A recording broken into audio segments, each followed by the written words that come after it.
오늘 함께 나눌 하나님의 말씀은 요한계시록 2장 12절에서 17절까지 말씀입니다. 요한계시록 2장 12절에서 17절까지 말씀을 제가 봉독해 드리도록 하겠습니다. 버가모 교회의 사자에게 편지하라. 좌우에 날선 검을 가지신 이가 이르시되 내가 어디에 사는지를 내가 아노니 거기는 사단의 권자가 있는 데라. 내가 내 이름을 굳게 잡아서 내 충성된 증인 안디바가 너희 가운데 곧 사단이 사는 곳에서 죽임을 당할 때에도 나를 믿는 믿음을 저버리지 아니하였도다. 그러나 내게 두어 가지 책망할 것이 있나니 거기 내게 발람의 교훈을 지키는 자들이 있도다. 발람이 발락을 가르쳐 이스라엘 자손 앞에 걸림돌을 놓아 우상의 제물을 먹게 하였고 또 행음하게 하였느니라. 이와 같이 내게도 니골라 당의 교훈을 지키는 자들이 있도다. 그러므로 회개하라. 그리하지 아니하면 내가 내게 속히 가서 내 입의 검으로 그들과 싸우리라. 귀 있는 자는 성령이 교회들에게 하시는 말씀을 들을지어다. 이기는 그에게는 내가 감추었던 만나를 주고 또 흰 돌을 줄 터인데 그 돌 위에 새 이름을 기록한 것이 있나니 받은 자 밖에는 그 이름을 알 사람이 없느니라. 아멘.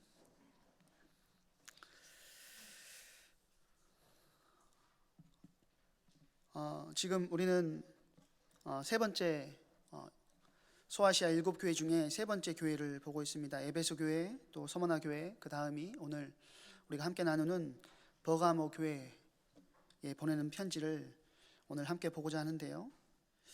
7교회라는 것은 단순히 그 7교회에만 하나님 주님께서 요한을 통해서 편지를 하신 것이 아니고 모든 시대, 모든 교회에 다 말씀하고 계시는 것입니다. 그래서 우리는 에베소 교회의 칭찬, 그리고 에베소 교회의 책망도, 서머나 교회의 칭찬도, 오늘 또 우리가 함께 나누게 될 버가모 교회의 책망과 칭찬도 나에게 원하시는 하나님의 뜻과 계획이 무엇일까, 또 우리 교회에 하나님께서 원하시는 것이 무엇일까를 말씀 속에서 찾는 은혜가 있어야 되겠습니다. 초대교회에는 세 가지 핍박이 있었습니다. 첫 번째는 지난번에도 제가 말씀드렸던 것처럼 황제 숭배를 하는 사람들로부터의 핍박이 있었습니다. 두 번째는 이방신을 섬기는 사람들로부터의 핍박이 있었습니다. 그 당시는 모든 사람들이 이 신도 믿고 저 신도 믿고 하는 다원주의의 시대거든요. 그래서 이 신이 좋으면 그 신도 갖다 놓고 이 신이 좋으면 그 신도 갖다 놓는 거예요. 로마에는 만신전이라는 신전이 있었는데 거기에는 모든 신들이 다 모여 있는 겁니다. 그런데 희한하게 이 사람들만 뭐가 없냐? 신의 형상이 없는 것입니다. 그리고 다른 신들은 다 가짜라는 거죠. 그걸로 인해서 이방 그 신을 섬기는 자들로부터의 핍박을 받았습니다. 세 번째는 지난번에도 우리가 나눴던 것처럼 유대 교인으로부터 핍박을 심하게 받았었죠. 그런 핍박들이 거의 모든 교회에 다 있었다는 거예요. 이런 핍박의 문제 가운데서 성도들이 믿음을 지키는 것도 필요했지만 사단은 핍박이라는 방법만을 사용하지 않는다는 것입니다. 세상의 유혹이라는 방법을 겸하여 성도들을 넘어뜨린다는 사실을 기억해야 된다는 것입니다. 바울의 중요한 제자였던 데마를 통해서 우리는 사단의 유혹 가운데서 하나님을 믿는 믿음과 신앙을 지키는 것이 얼마나 소중한지 우리는 알 수가 있습니다. 데마라는 사람은 어떤 사람입니까? 데마는 빌레몬서 1장 24절에 보니까요, 마가와 아리스다고 그리고 누가와 함께 바울의 동역자라고 소개되었던 그런 인물이에요. 시대의 전도자로 쓰임받던 바울이 자기의 동역자라고 할 정도로 하나님께 쓰임받았던 사람이죠. 또 두 번째는 골로새서 4장 14절에 보니까 사랑을 받는 의사 누가와 데마라고 기록되어 있습니다.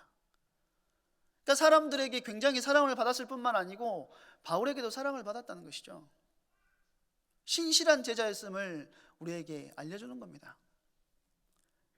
그런데 이 신실함, 하나님을 믿는 이 믿음이 굳건하게 지켜졌으면 참 좋았을 것인데, 바울의 마지막 서신서인 디모데후서에 보면은요, 디모데후서 4장에 보면은 이런 이야기가 기록되어 있습니다. 4장 10절에 보니까요, 데마는 이 세상을 사랑하여 나를 버리고 데살로니가로 갔다 라고 기록되어 있습니다. 그 디모데에게 편지를 쓰면서 바울의 심정을 한번 생각해 보십시오. 자기의 동역자라고 생각했고 자기의 사랑하는 중요한 사람이었는데, 그 중요한 사람이 지금 세상을 사랑하여 데살로니가로 떠나버렸다는 것이죠. 바울 옆에서 같이 사역하던 그런 사람이 이렇게 떠나버리니까 떠난 것을 봐도 신실한 제자 데마가 세상을 사랑하여 데살로니가로 떠난 것 같이 현실의 삶 속에도 핍박과 환난의 문제를 통해서 우리를 공격하는 사단의 방법이 있지만, 뿐만 아니고 우리가 강단에서 말씀하셨던 것처럼 그 눈물 골짜기를 지나서 이제 편안한 신앙생활을 할 수 있겠지 했는데 뭐가 찾아오느냐? 그런 세상의 유혹이 우리를 손가락질한다는 것이죠. 존 버년이 쓴 철로역정에도 보니까요, 순서가 그대로 기록되어 있습니다. 아름다운 집, 천국을 향해서 이제 그 크리스찬, 기독도가 이제 길을 떠나게 되는데요, 가장 먼저 만나게 되는 문제가 뭐냐면 겸손과 죽음의 계곡입니다. 이번 주 강단의 말씀에 나왔던 눈물 골짜기하고 비슷하지 않습니까? 그 안에서 겸손함을, 또 주님의 도우심을 받아서 겸손과 눈물의 골짜기를 지나 나왔어요. 이제는 더 큰 문제는 있지 않겠지라고 생각하고 크리스찬이 길을 걸어가는데, 겸손과 죽음의 도시를, 그 골짜기를 지나니까 찾아오는 도시가 뭐였냐면 허영의 시장과 허영의 도시, 그리고 환락의 산이라는 세상이 유혹하는 곳이 등장한다는 것입니다. 핍박의 문제를 지나고 나면 바로 등장하는 것들이 세상의 허영과 환락과 세상의 유혹들이 우리를 기다리고 있다는 것입니다. 우리가 초대교회의 핍박 이후의 상황들을 우리 너무나도 잘 알고 있지 않습니까? 기독교가 공인된 이후에 얼마나 많은 교회가 타락하고, 교회가 세상의 흐름을 따라가고, 교회가 하나님의 말씀보다 위에 서려고 하는 모습들이 얼마나 많았습니까? 지금 버가모 교회는요, 그런 핍박당하는 과정에서 순교를 하면서까지 끝까지 믿음을 지켰던 교회입니다. 지난주에 나눴던 서머나 지역이, 계속 지난주라고 하는데 지난번에 나눴던 서머나 지역이 그 황제 숭배를 시작한 그런 지역이었다면, 버가모 지역은 어떤 지역이냐면 황제 숭배의 꽃을 피운 지역입니다. 황제 숭배가 어마어마하게 일어나고, 심지어는 로마에서 원래 행정권을 많은 도시들에게 주는데 사형 집행권은 다른 곳에 많이 주지 않습니다. 근데 이 버가모에만 뭘 줬냐면 사형 집행권을 줬어요. 그 말은 무슨 말이겠습니까? 이 버가모를 섬기고 있는 총독이, 지키고 있는 총독이 왕을 완전하게 섬기고 왕을 배신할 여지가 없다는 거예요. 많은 권한을 줄 정도로 버가모 지역은 뭐가 있었냐면 황제를 숭배하는 것이 엄청나게 컸던 지역이라는 거예요. 어마어마한 이방 신전과 황제를 섬기는 신전이 있는 버가모 지역 안에서 예수를 그리스도라고 믿는 그들에게는 핍박이 있을 수밖에 없었다는 것이죠. 황제를 신으로 섬기는 그 도시 속에서 믿음을 지키는 자들이 일어났다는 겁니다. 나는 황제를 신으로 섬기지 못하겠다는 거죠. 나의 왕, 나의 주는 예수 그리스도인데, 그 예수가 십자가에 달려 죽으시고 부활하셨는데 내가 누구를 따르겠냐는 겁니다. 그 예수가 나의 주요, 나의 왕이시기 때문에 나는 황제를 섬기지 못하겠다는 거예요. 그렇게 믿음을 지키며 순교하는 자들이 일어났던 교회가 버가모 교회였다는 겁니다. 특별하게 오늘 성경에는 어떤 사람이 기록되어 있습니까? 안디바라고 하는 제자의 이름이 구체적으로 기록되어 있다는 거예요.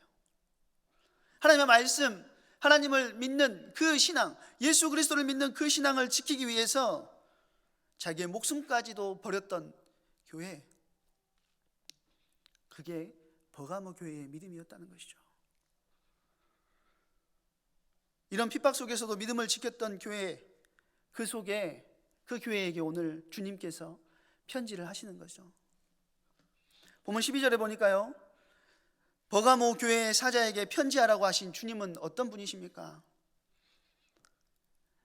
좌우에 날선 검을 가지신 분이라고 성경은 이야기하고 있습니다. 좌우에 날선 검은 우리가 잘 알다시피 하나님의 말씀입니다. 에베소서 6장 17절에도 보니까요, 성령의 검 곧 하나님의 말씀을 가지라 하고 이야기하고 있죠. 하나님의 말씀이 성령께서 역사하시면 우리에게 칼이 된다는 것입니다. 기록된 말씀이 문자적으로 주어지면 사람을 율법적으로 죽이는 그런 말씀이 되겠지만, 살아서 일하시면 그 말씀이, 그것이 양날의 검이 된다는 것입니다. 계시록 2장 16절에도 보면은요, 그러므로 회개하라. 그리하지 아니하면 내가 내게 속히 가서 내 입의 검으로 싸우리라. 입의 검으로 싸운다. 또 계시록 1장 16절에도 보니까요, 예수님의 입에서 좌우에 날선 검이 나온다는 표현이 등장을 합니다. 말씀이 나온다는 것이겠죠. 오늘 우리도 예수님의 살아있는 말씀의 선포를 받기 위해 이 자리에 모여 있습니다. 성령의 검, 곧 하나님의 말씀이 무슨 일을 하는지 우리는 너무나도 잘 알고 있지 않습니까? 히브리서 4장 12절에 또 13절에 보니까요, 하나님의 말씀은 살아있고 활력이 있어 좌우에 날선 어떤 검보다도 예리하여 혼과 영과 및 관절과 골수를 찔러 쪼개기까지 하며 또 마음과 생각과 뜻을 판단하나니, 지으신 것이 하나도 그 앞에 나타나지 않음이 없고 우리의 결산을 받으실 이의 눈앞에 만물이 벌거벗은 것 같이 드러나노라 라고 했습니다. 버가모 교회의 사람들이 이 말씀을 들으면 나의 문제를 깨달을 수가 있게 된다는 것이죠. 하나님께서는 그 사실을 아시고 좌우에 날선 검으로 지금 버가모 교회에게 편지하고 있다는 것입니다. 말씀의 검에 의해서 오늘 그 히브리서 4장 13절의 말씀처럼 우리가 벌거벗은 것 같이 드러나게 되면은요, 우리의 상태, 우리의 영적인 상태가 벌거벗은 것 같이 드러나게 되면 우리에게 누가 계십니까? 히브리서 4장 14절에 보니까요, 우리에게 큰 대제사장이 계시니 승천하시니 곧 하나님의 아들 예수시라. 우리는 믿는 도리를 굳게 잡을지어다. 우리의 상태가 드러나고 하나님의 말씀으로 인해서 우리가 발가벗겨지면, 우리가 그때서야 뭘 온전하게 붙잡을 수 있느냐면 예수 그리스도를 붙잡아야 될 이유, 내 힘과 능력으로는 안 된다는 그 사실을 우리가 알게 된다는 것입니다. 우리는 그리스도에게만 도망갈 수 있고, 그리스도께서 우리의 대제사장이 되시고 그 승천하신 이가 하나님의 아들 예수께로 가면, 그분을 꼭 붙잡으면 우리는 산다는 것입니다. 우리에게 있는 그 히브리서 4장 15절에 보면은요, 우리에게 있는 대제사장은 우리의 연약함을 동정하지 못할 리가 아니다. 모든 일에 우리와 똑같이 시험을 받으신 이로되 죄는 없으시다 라고 이야기하고 있습니다. 우리 주님께서는 우리가 유혹받고 우리가 시험을 받는 것을 안다는 것이죠. 그분은 시험에 넘어가지 않고 시험을 이기신 분이라는 거예요. 그래서 히브리서 4장 16절에 보니까요, 때를 따라 돕는 은혜를 얻기 위해서 우리가 은혜의 보좌 앞으로 담대히 나아간다 라고 이야기를 하고 있습니다. 우리가 왜 모였습니까? 오늘도 살아있는 말씀의 검에 의해서 내 마음의 생각과 뜻이 드러나서 내가 어떤 영적 상태 속에 있는지, 내가 어떤 상황 속에 있는지 그 말씀을 가지고 알게 되고, 대제사장 대신 예수님께로 피하여서 그 예수님을 꼭 붙잡는 것, 이것이 때를 따라 돕는 은혜를 받는 것이고, 그런 믿음의 그런 신앙생활이 우리의 삶에서 회복되어야 우리가 진짜 예배, 참된 예배를 주님께 올려드릴 수 있다는 것입니다. 하나님께서 원하시는 예배는 상한 심령을 원하신다는 것입니다. 상하고 통회하는 마음을 우리 주님께서는 멸시하지 않으세요. 그러려면 살아있는 하나님의 말씀으로 내 안의 생각과 뜻이 드러날 때에야 우리가 뭐 할 수 있냐면 애통할 수 있다는 것입니다.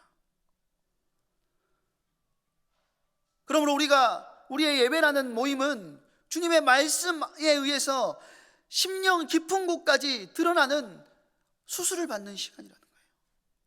우리가 말씀의 검으로 해체돼서 벌거벗겨져야만 큰 대제사장 되신 승천하신 곧 하나님의 아들 예수님께 나아가서 그를 굳게 붙잡을 믿음의 도리에 오늘도 그 은혜를 입고자 우리가 모였다는 것입니다. 그 하나님께서 말씀을 가지고 그 좌우의 날선 검을 가지고 지금 버가모 교회를 수술대 위에 올려놓으셨다는 거예요. 왜 주님께서 버가모 교회를 수술대 위에 올려놓으셨습니까? 그렇게 핍박 가운데서도 주님을 버리지 않고 믿음을 지키고 신앙을 지켰던 그들 안에 세상의 유혹이 들어오기 시작했다는 것입니다. 성경에 보니까 뭐라고 이야기합니까? 발람의 교훈과 책망할 것이 두 가지 있는데요, 발람의 교훈을 지키는 자들 그 안에 있고, 니골라 당의 교훈을 지키는 자들이 그 안에 있다라고 이야기를 하고 있죠. 외부적인 핍박 속에서도 믿음을 지켰던 버가모 교회가 책망을 받은 것입니다. 그것은 발람의 교훈을 따르던 이들을 용납해 준 것이죠. 14절 말씀에 보니까요, 너희 가운데는 발람의 교훈을 지키는 자들이 있도다라고 했습니다. 혹시 발람 선지자를 기억하십니까? 민수기서에 보면은 등장하는데요, 모압 왕 발락이라는 사람이 많은 재물을 가지고 발람에게 찾아갑니다. 발람은 선지자인데 하나님보다 뭘 사랑했냐면 돈을 사랑하던 사람이었습니다. 발락이 찾아와가지고 이스라엘을 저주해 달라고 요청을 합니다. 상식적으로 자기 민족을 하나님의 제사장이라는 사람이 어떻게 저주할 수 있겠습니까? 그런데 발락은 저주하려고 하거든요. 하나님보다 돈을 더 사랑했기 때문에 저주하려고 하는데 저주가 안 되는 겁니다. 하나님께서 막으신 것이죠. 그러니까 발람이 발락에게 나는 지금 하나님께서 막으셔서 저주를 할 수 없지만 내가 한 가지 방법을 너에게 알려줄게 라고 하면서 알려주는 것이 뭐냐면, 모압 여인들을 데려와가지고 이스라엘 남자들을 유혹하게 만들라는 거예요. 이스라엘 남자들을 다 유혹하게 만들어서 그들의 제단으로 데려가서 그들의 신에게 제사 지내게 하고 그들과 행업하게 만들었다는 것입니다. 이것이 뭐냐면 발람의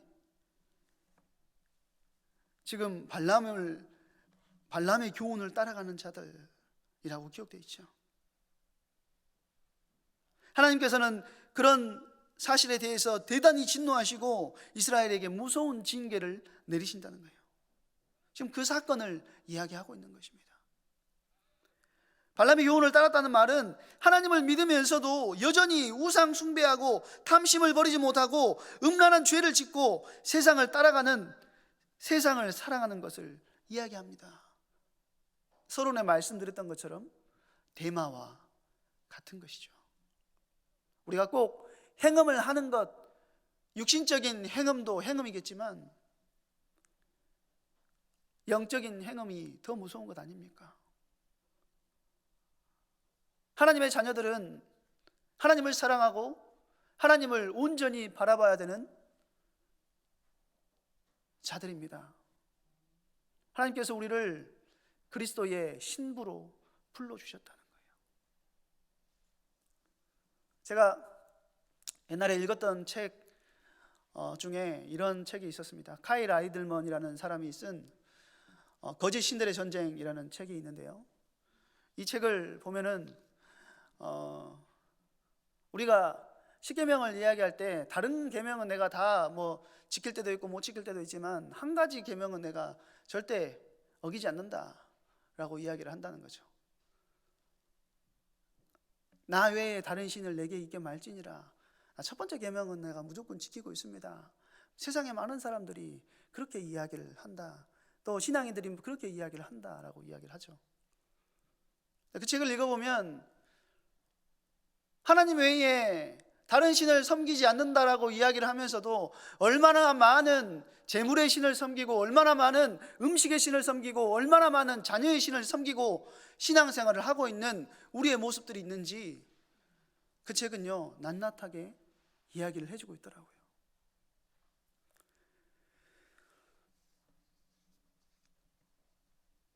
흔히 하는 실수가 있습니다.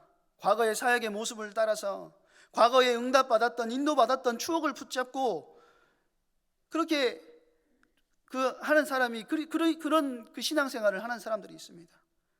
우리가 과거의 한 시점에서 인도받았음을 추억하며 살아가야 하는 그런 신앙인이 되어서는 안 된다는 것입니다. 과거에도 인도받았지만 오늘도 나와 함께 하시는 하나님을 누리고 내일도 나와 함께 하실 그리스도를 기대하며 살아가는 것이 신앙인의 모습이라는 것이죠. 매일 주님과 함께하는 우리의 삶에 역사하시는 그 하나님을 체험하는 은혜가 우리에게 필요하다는 것입니다. 오늘 내가 주님과 함께하고 있는 상황이 어떤 상태에 있는지를 확인해야 된다는 겁니다. 나는 정말로 그 신랑 되신 예수님과 위드 임마누엘 원네스의 비밀 속에 깊이 들어가고 있느냐, 그렇지 않느냐, 여러분들이 여러분 자신을 확인해 보시고 돌아보셔야 된다는 거예요. 사단은 우리를 유혹해서 자꾸 주님께 집중 못하게 하고 주님의 일에 방향 맞추지 못하게 한다는 것입니다. 그것이 발람의 교훈 아니겠습니까? 하나님보다 더 사랑하는 것을 만드는 것, 하나님보다 더 따라가야 될 것을 만드는 것, 그리고 그것을 사랑하고 그것에 빠져들게 만드는 것이 발람의 교훈이라는 거예요.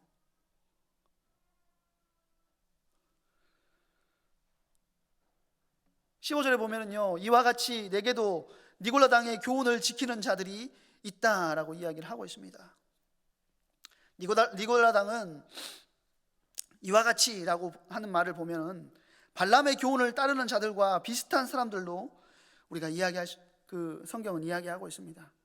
우리가 에베소 교회 때도 말씀을 드렸듯이 니골라당은 영지주의입니다. 사람에게는 영혼과 육신이 있는데 영혼은 중요한 것이고 육신은 하찮은 것이라고 여기는 사람들이 그 니골라당이었어요. 영혼의 구원을 받았다면 육신적으로는 아무렇게나 살아도 된다고 이야기하던 사람들이 니골라당이었다는 겁니다. 요즘으로 말하면 구원파라고 하고 비슷한 것이죠. 네가 언제 몇 분에 구원 받았냐? 그때 구원 받았으니까 우리 마음대로 살아도 되는 겁니다. 그렇게 말하는 게 구원파 아닙니까?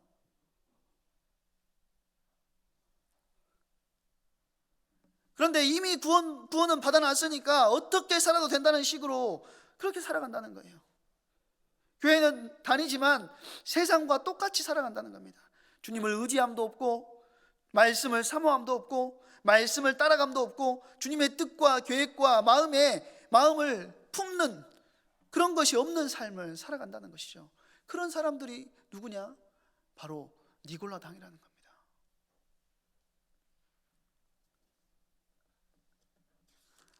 이런 사람들을 향해서 성경은 이렇게 이야기를 하고 있습니다. 요한일서 2장 15절에서 16절에 보니까요, 이 세상이나 세상에 있는 것들을 사랑하지 말라. 누구든지 세상을 사랑하면 아버지의 사랑이 그 안에 있지 아니하니. 16절은요, 이는 세상에 있는 모든 것이 육신의 정욕과 안목의 정욕과 이생의 자랑이니 다 아버지께로 온 것이 아니요 세상으로부터 온 것이라.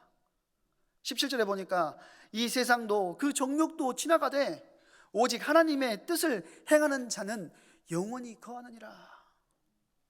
이 세상도 지나가고 정욕도 지나가는 것입니다. 하늘 아래 새로운 것이 없고 모든 것은 다 지나가는 것이지만 하나님의 뜻을 행하는 자는 영원히 거하는 응답을 누린다라고 요한일서는 이야기하고 있습니다. 14절부터 보면은요, 요한일서를 꼭 나중에 한번 읽어보시기 바랍니다. 14절부터 보면 태초부터 계시는 하나님 아버지를 아는 자들이 성도입니다. 믿음에 강성한 자들은 그 말씀이 그들 안에 있어서 흉악한 자를 이긴다고 했어요. 흉악한 자가 누구겠습니까? 바로 우리를 유혹하는, 그리고 우리를 핍박하는 사단이라는 존재이라는 거예요. 그래서 음행이라는 것은 예수님보다 세상을 사랑하는 것입니다. 이런 음행이 교회 안에 들어와 있기 때문에, 이런 음행이 버가모 교회 안에 들어와 있고, 이런 음행이 지금 우리 안에 들어와 있기 때문에 우리도 모르는 사이에 좌우에 날선검을 가지신 주님께서 책망하신다는 거죠. 좌우의 날선검이 우리의 마음을 찔러 쪼개서 우리의 마음의 생각을 벌거벗은 듯이 드러내시면 우리의 상태가 어떤 상태인지를 알게 되냐면, 우리가 다 호세아의 아내처럼 고멜과 같은 모습이구나 라는 그 사실을 알게 된다는 것입니다. 그런데 그런 고멜을 값주고 사오도록 호세아에게 말씀하신 분이 누구십니까? 바로 우리 하나님이시라는 거예요. 그러므로 회개하라라는 말이 이제 마지막에 등장하는데요, 그 회개하라는 그 책망은요, 아직도 내가 너희를 사랑한다, 너희들이 어떤 상태에 있든지 간에 아직도 내가 너희를 사랑한다, 그러니 회개하고 돌아와라 라고 말씀하시는 거라는 거예요. 또 야고보서 4장 4절에서 10절에 보니까요, 너무 긴가요? 우리 한번 찾아볼까요? 야고보서 4장 4절에서 10절입니다.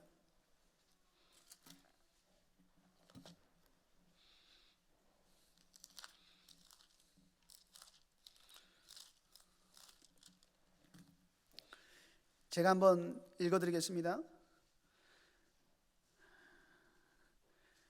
가늠한 여인들아, 세상과 벗된 것이 하나님과 원수됨을 알지 못하느냐? 그런즉 누구든지 세상과 벗이 되고자 하는 자는 스스로 하나님과 원수되는 것이니라. 너희는 하나님이 우리 속에 거하게 하신 성령이 시기하기까지 사모한다 하신 말씀을 헛된 줄로 생각하지 하느냐? 그러나 너희 더욱 큰 은혜를 주시나니, 그러므로 일러스되 하나님이 교만한 자를 물리치시고 겸손한 자에게 은혜를 주신다 하였느니라. 그런즉 너희는 하나님께 복종할지어다. 마귀를 대적하라. 그리하면 너희를 피하리라. 하나님을 가까이 하라. 그리하면 너희를 가까이 하시리라. 죄인들아, 손을 깨끗이 하라. 두 마음을 품은 자들아, 마음을 성결하게 하라. 슬퍼하며 애통하며 울지어다. 너희 웃음을 애통으로, 너희 즐거움을 근심으로 바꿀지어다.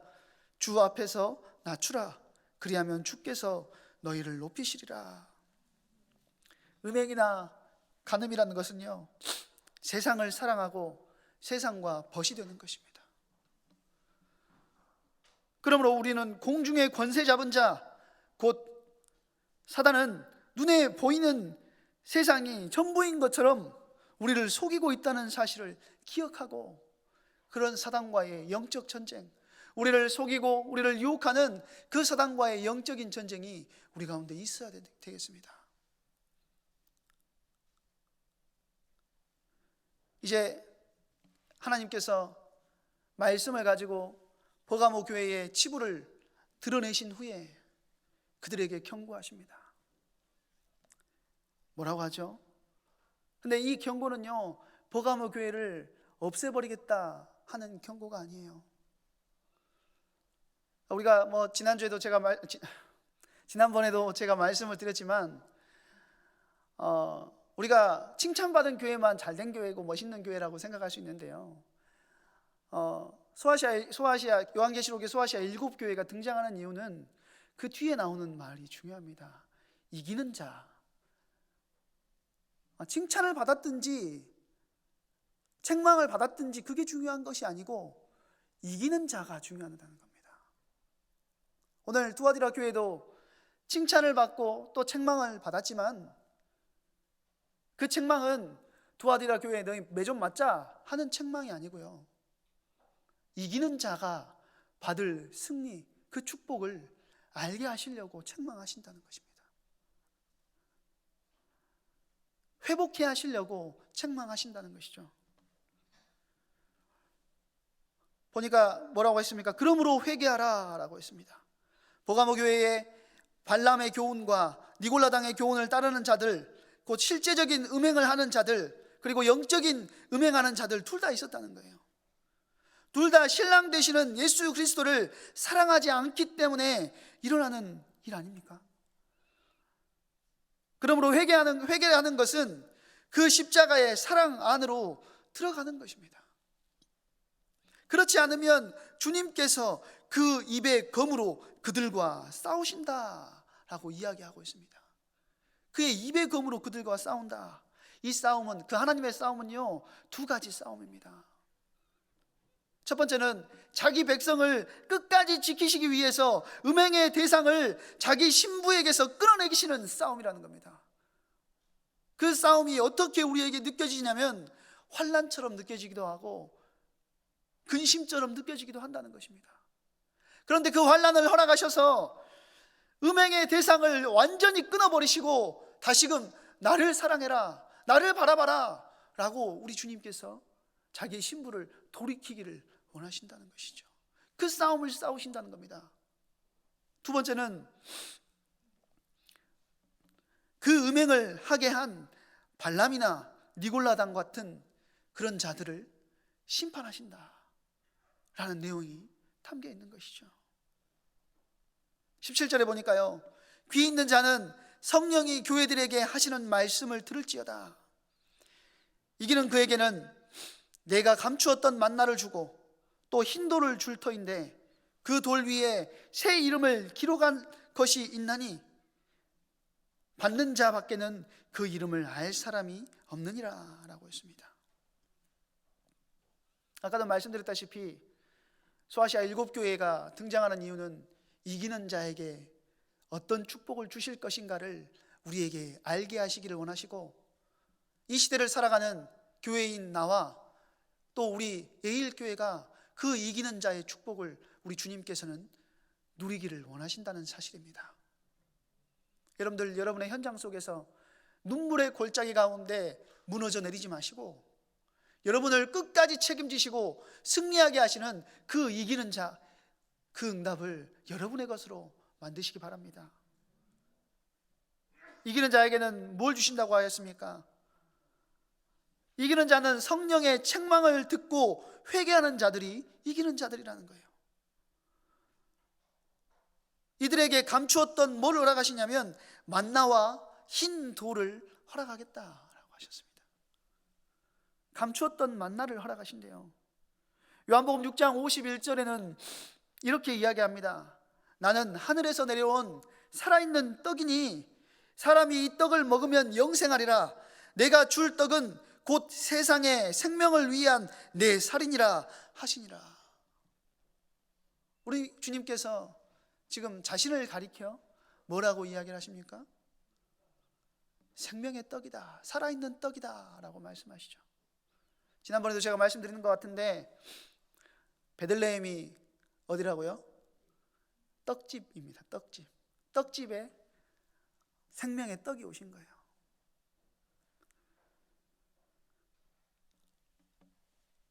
이스라엘 백성들이 광야에서 먹은 떡은, 그 먹은 만나는 뭡니까? 드러난 만나죠. 근데 그 드러난 하늘에서 내려온 만나를 먹으면, 그 드러난 만나를 먹으면 그때는 살지만 어떻게 되죠? 시간이 지나면 결국에는 어떻게 됩니까? 늙어서 죽게 된다는 거예요.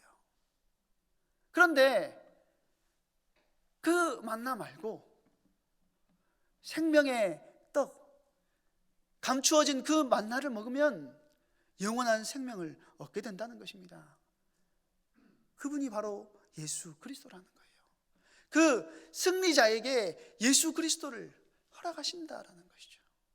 두 번째는 뭡니까? 흰 돌을 허락하신다라고 했어요. 성경에 그 계시록에 등장하는 흰 것들이 많이 있습니다. 흰 것들은 다 무엇과 연결되어 있냐면 예수 그리스도와 연결되어 있습니다. 예수님께서 계시록 6장 2절에 보면요, 흰 말을 타고 오십니다. 그리고 계시록 14장 14절에 보면 흰 구름을 타고 추수하시고요.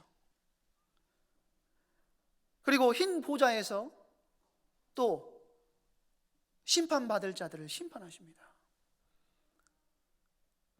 또 마태복음 21장 42절에 보니까 건축자들의 버린 돌이 모퉁이의 머릿돌이 되었다는 말씀이, 그 돌이 무엇을 가리키는지 우리에게 이야기를 하고 있습니다. 돌은 무엇을 가리키죠? 예수 그리스도를 가리킨다는 것입니다.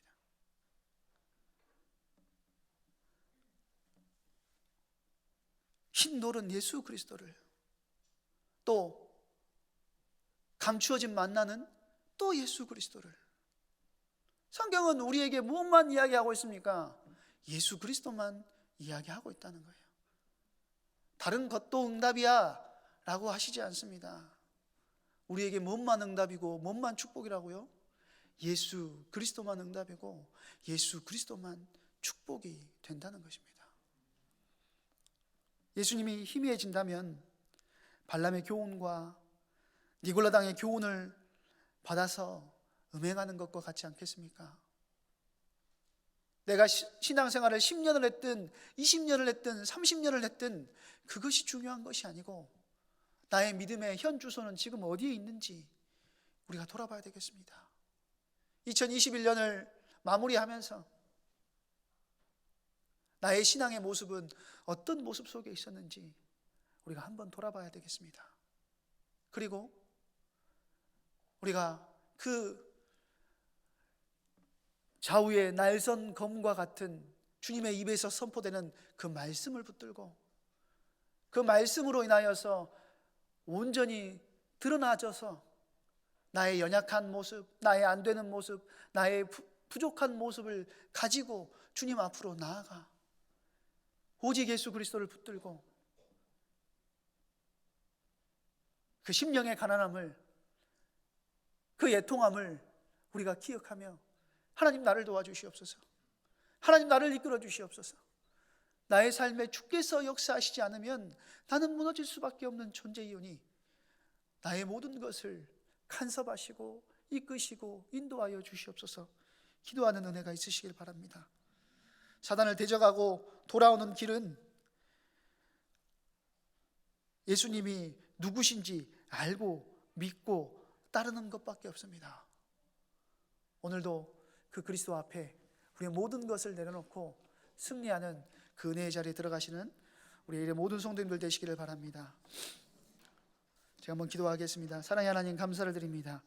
하나님, 이 시간 이 자리에 아버지께서 성령으로 역사하시고 정말로 우리의 모든 모습 속에서 아직까지도 하나님 아버지 주님 외에 다른 것을 바라보고 있는 우리의 영적인 연약한 모습들이 있다면 하나님, 우리를 말씀으로 수술하여 주시고 우리를 만져주시고 새롭게 변화시켜 주시옵소서.